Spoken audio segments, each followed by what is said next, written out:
Хлопчики и дзяўчынкі, удзельнікі танцевальной школы з польскага города Бяла-Падляска у Брэсце не ўпершыню.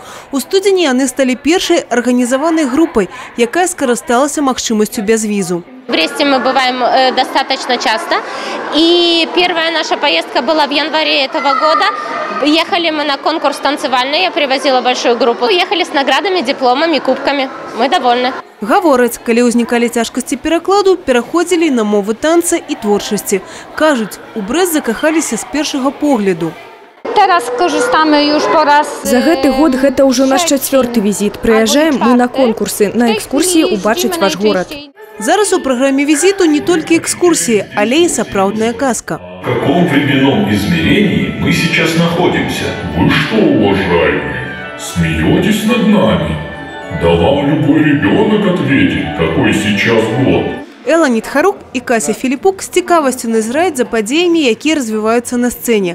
Старшакласніцы кажуць, калі ў іх танцавальнай школе прапанавалі на канікулах наведаць Брэст, з энтузіязмам падтрымалі ідэю.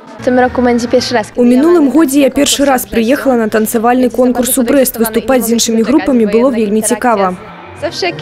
Брэст зусім адрозніваецца ад нашага горада. Прыгожая вуліца, святочны настрой і ўбранне. Тут іншае надвор'е, але нам вельмі падабаецца. Культурна-азнакамляльны, аздараўленчы, этнаграфічны, спартыўны. Кожны выбірае свой спосаб знаёмства з рэгіёнам. Брэсцкая вобласць ганарова носіць статус аднога з турыстычных лідараў краіны. Амаль 30% турыстаў выбіраюць яе для візіту. З пачатку года тут сустрэлі 109 000 чалавек, з іх 17 000 скарысталіся магчымасці бязвізу.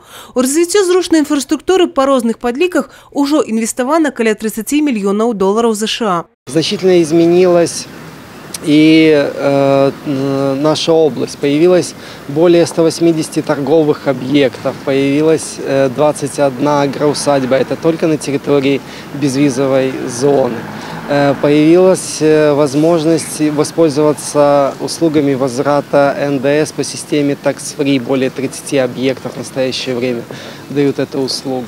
Часцей за ўсё турысты выбіраюць аўто ці аўтобусныя туры, але расце папулярнасць чыгуначнага транспарту і авіяпералётаў. Пры гэтым абласны цэнтр пакуль выступае ў ролі чартарнага вузла, але сітуацыю плануецца змяніць. Сейчас прорабатывается перечень возможностей создания условий для регулярных рейсов из Брестского аэропорта, который сейчас, к сожалению, только один. Это Брест-Калининград, это не то, что бы хотелось. В том числе прорабатываются и лоукост направления.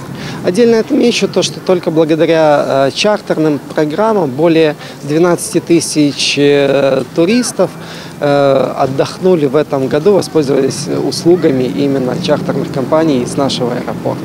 Але гэта планы на год наступны, як і прапанова аб'яднаць две турыстка-рэкрэацыйныя зоны – Брэст і Гродна. Евгения Мороз, Владимир Казаков, Александр Свицкий, телерадиокомпания «Брэст».